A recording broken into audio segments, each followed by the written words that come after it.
Pois é, todas as terças-feiras é dia do nosso quadro Seu Momento, dia da gente fazer reflexões bacanas com o coach Levi Corrêa, que mais uma vez está aqui conosco. Bom dia, Levi! Bom dia, Juliana, e bom dia, amigos. Levi, o que temos para hoje? Juliana, sabe aquele momento em que a mãe e o pai dizem ao filho: O que você vai ser quando crescer?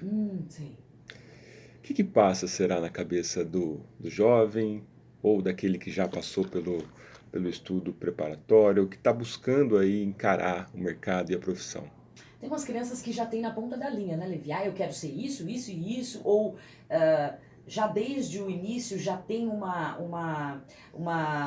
já sabe da profissão que quer ter, né? Já tem uma afinidade com uma certa profissão, e você pergunta para a criança ou para o jovem, e desde pequenininho até quando ele vai crescendo é aquela mesma profissão e ele tem certeza. Outros não Exato. sabem responder. E o que é interessante, né? Tem um perfil que olha muito para os pais Sim, e admiram, também. e outros não, porque até pelo nível de reclamação que os pais levam para casa, eles começam a idealizar algo positivo ou então negativo, né? Sim. E tem aqueles que são os convencionais, que ou vai ser bombeiro, ou vai ser é, As meninas querem ser professoras, quer dizer, não sei professoras, se agora querem mais, né? Como no meu tempo. Agora eles querem ser youtubers. youtubers. E olha que há 10 anos atrás, ou 15, né? Essa profissão, não sei se ainda dá para chamar assim, mas não era nem algo, né, Imagina, a gente nem próximo da sonhava gente. com isso, é. Não. Em algum momento você recebeu essa pergunta da sua mãe, Juliana? Ah, recebi. Quando eu era bem pequenininha mesmo, bem criança, quando eu tinha uns 3 anos de idade, ela me perguntou, minha mãe me perguntou o que eu queria ser quando eu crescesse, e eu disse que eu queria trabalhar na fábrica de doces Martini, porque eu tinha uma tia que trabalhava lá e eu achava o máximo, e queria casar com o Sidney Magal. Uau! Eram as duas coisas que eu queria. Aí, mais com o tempo, quando o tempo foi passando um pouco mais, Aham, eu comecei a ouvir rádio, tá. lógico, e daí, quando eu tinha acho que uns 12, 13 anos, eu decidi que era isso mesmo que eu queria fazer. Que bacana. Olha só, então nosso bate-papo de hoje vai nessa direção. Legal. Tem uma quantidade enorme de pessoas que está iniciando aí um olhar para o mercado, com as dificuldades que a gente sabe, tem uma quantidade enorme de pessoas desempregadas hoje.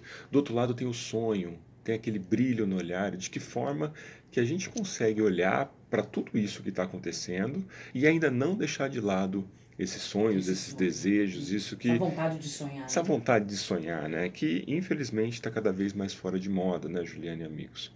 Então essas pessoas, vamos pensar em três direções, né? Tem um bom número de pessoas desempregadas.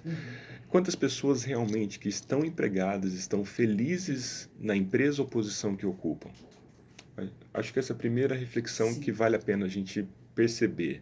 Tem muitas pessoas que estão empregadas, que ganham até um bom salário, mas quando você conversa com elas na intimidade, elas não estão felizes, né? E estão ali remediando, talvez, ou então até com remédios, né, para diminuir um pouco da dor. De estar ali. E talvez se elas tivessem pensado um pouquinho em outras coisas no início da carreira, ou então durante essa carreira, talvez não estaria chegado nesse estágio. E aquelas outras que não iniciaram e de repente estão buscando uma qualificação que vai de encontro a uma profissão. E tem um terceiro ponto que é o empreender. Né? Quando a gente acaba de falar de YouTube, quando a gente acaba de falar de um aniversário de Mark Zuckerberg, né? A gente fala Exato. de um movimento totalmente diferente de um mercado tradicional que a gente estava acostumado há um tempo atrás. Né? E aí, esse movimento de buscar, quando se falava 10 anos atrás de patinete Né? disponível nas cidades, Pois é, né? para você andar. Não, e falar de Zuckerberg, que já tem os seus vários milhões aí, hoje ele fez 35 anos. Quer dizer, Pois é. quando é que ele começou a acreditar e colocar em prática esse sonho, né? E como nasceu a ideia, né? Quem buscar um pouco Exatamente. do filme dele vai entender Verdade. que foi num bate-papo informal com Na amigos, rede social, na né? rede social, e que aí colocaram as ideias e Ele se transformou vigorou apenas no Facebook hoje. apenas no Facebook hoje, né? E ai de quem não foi no dia da reunião que ele combinou, né? No bate-papo. Perdeu muito dinheiro. E aí tem uma outra coisa que é assim, a gente fala sobre felicidade, a gente fala sobre aspectos, né, de sucesso, e geralmente está vinculado à profissão.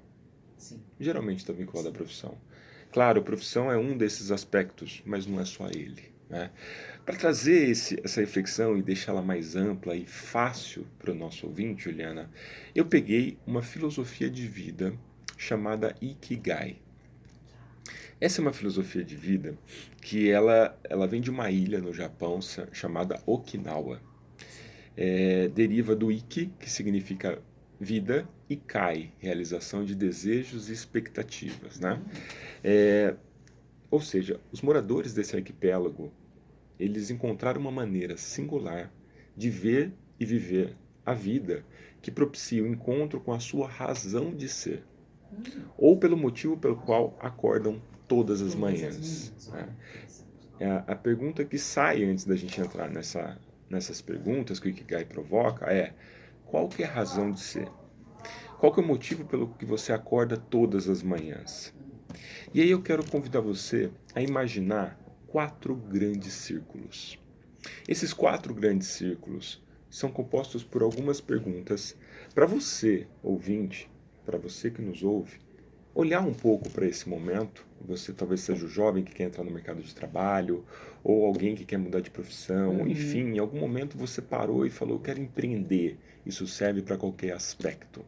Vale muito a pena. É uma ferramenta muito interessante. Bom, peguem, se você puder, pegar um papel e colocar esses 4 círculos, um encostadinho no outro, como se fizesse um grande círculo, né?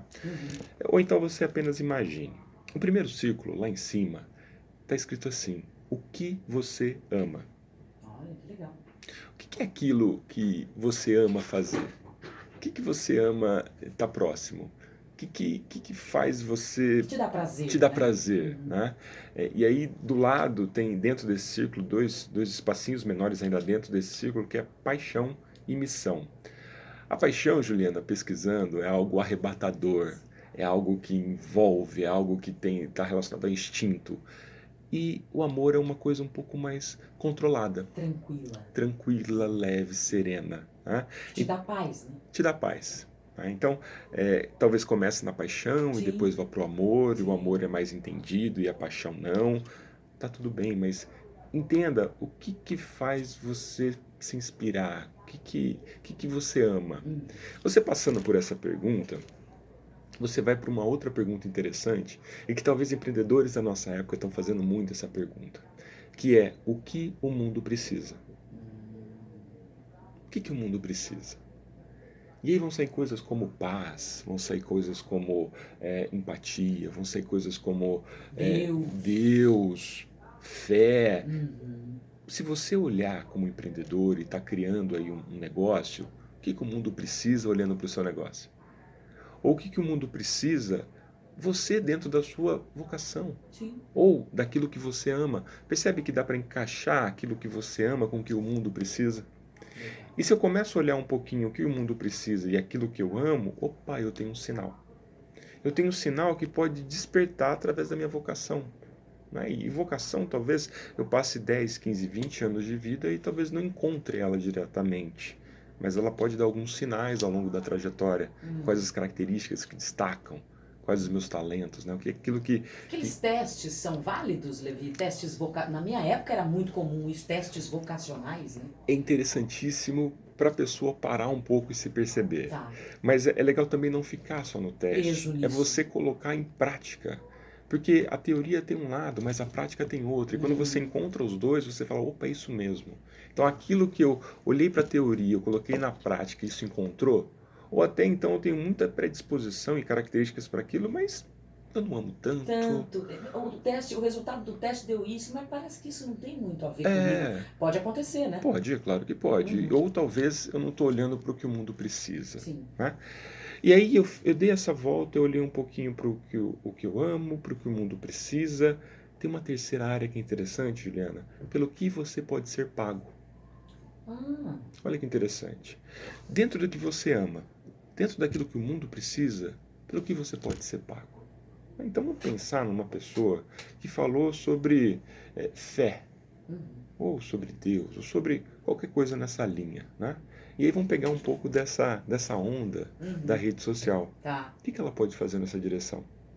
Qual que é o conteúdo, de repente, que ela pode usar para ajudar as pessoas a terem talvez um momento de percepção, de fé, de olhar. Olha só que interessante, a gente juntou 3 pontos e olhou para uma ferramenta que até certo ponto não tem custo para você iniciar, né? Você pode começar e depois aí você pode investir, mas que você já consegue englobar o que você ama, o que o mundo precisa e pelo que você pode ser pago, né? E isso numa direção só. E quais tantas outras? Né? Se eu amo comunicação, Sim. se o mundo precisa entender o que está acontecendo, de que forma que eu levo isso para o mundo? E não é só levar na era que a gente está, né? É como levar. Como levar? Qual a De que inovação? maneira? Isso é que tem que ser novo, De né, que Levi? maneira? O que está acontecendo aí que eu posso levar de uma forma diferente? Então, são perguntas que faz a gente sair um pouco daquele casulo, daquele olhar um pouco interno de que Daquele, eu queria tanto mudar de profissão, né? Aquela coisa que e você no fim não dá nenhum passo, né? ou eu quero fazer algo, mas está tão cheio de pessoas que fazem isso, verdade. mas estão fazendo a mesma coisa, talvez. O que você pode fazer diferente? E aí você volta para o que você ama. Será que quando eu amo algo que eu coloco em prática, eu consigo colocar isso de uma forma diferente?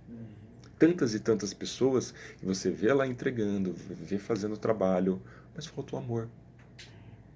E o amor é percebido na comunicação, no gesto.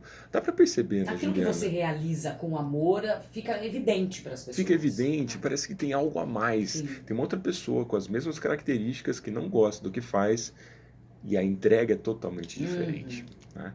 E tem um terceiro ponto, Juliana, que aí pode esbarrar numa futura profissão, que é em que você é bom. Essa é uma pergunta boa também. Em que você é bom? E que você faz super bem, né? Pois é, e o que é aquilo que você se destaca da maioria? Quais as características que faz você brilhar? O que é aquilo que as pessoas dizem de você e você não dá atenção? Nossa, você é um bom ouvinte. A sua comunicação é clara. Puxa, você percebeu que você tem aí uma facilidade de criar? Opa, são nuances. O que eu faço com tudo isso? Eu posso olhar, entender e falar, puxa, eu posso trabalhar nessa direção. E olha que a gente passou somente por 4 perguntas. E olha que abertura que gerou.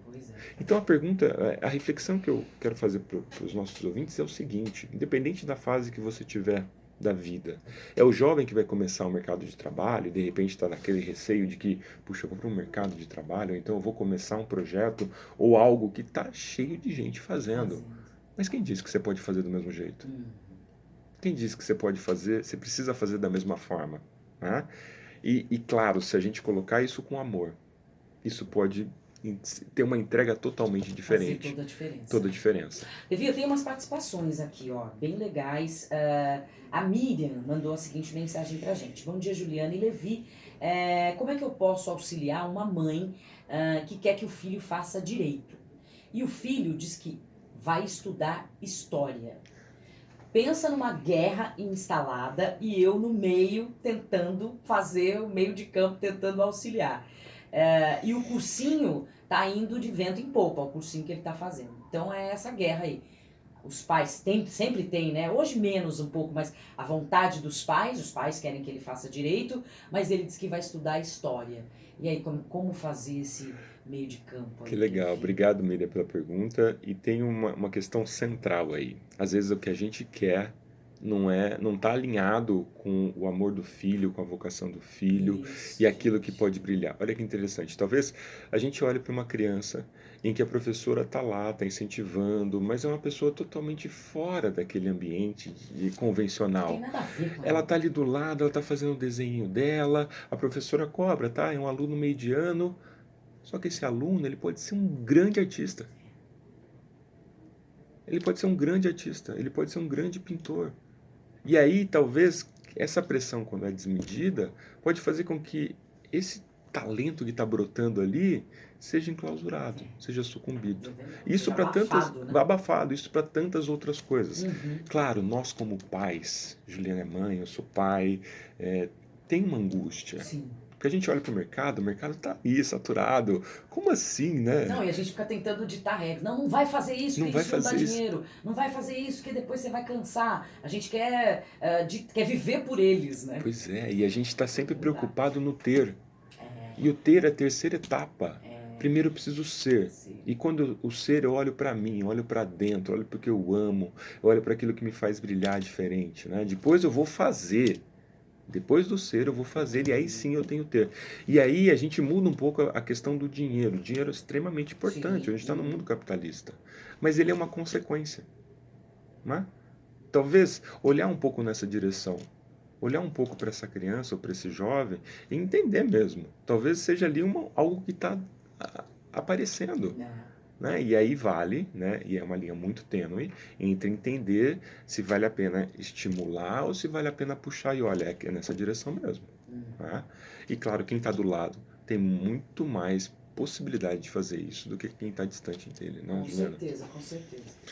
E prestar também atenção a essa coisa, essa vontade tão grande dos pais, que a gente até entende, porque a gente é pai, mas até que ponto a gente não tá frustrando esse jovem e essa criança, que pelo que a Miriam contou aqui, tá meio que decidido ao que ele quer, a área que ele escolheu. Então até que ponto vale forçar uma barra e tirar ele daquela direção, né? Pois é, eu acho que vale muito mais sentar com a criança e Sim. entender por que Por que quê? você quer isso, né? Você realmente gosta disso? Como que você pode ser pago por isso?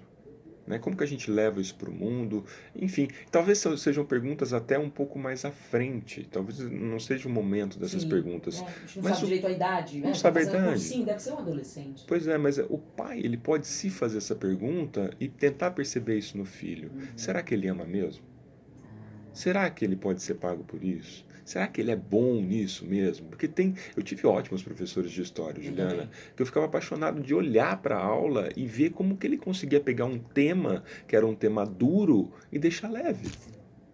Olha que interessante. E às vezes tem tantos outros professores que têm aí uma dificuldade em colocar a matéria e envolver o aluno E só joga o e só conteúdo e joga o chega. conteúdo, ainda mais nessa era que tem que fazer várias aulas para você tirar um recurso legal numa faculdade. Olha a diferença. E talvez é nesse momento de brotar que vale a pena o pai e a mãe entenderem que é importante regar ali a semente para aflorar, né? E segurar um pouco a angústia, claro, que a gente quer proteger. Tentar fazer com que o filho distancie de uma dor que provavelmente a gente passou, mas as épocas são outras, os momentos são outros, né? Antigamente, aquela pessoa que ficasse mais no trabalho era melhor. A estabilidade era 10, 15, 20 anos.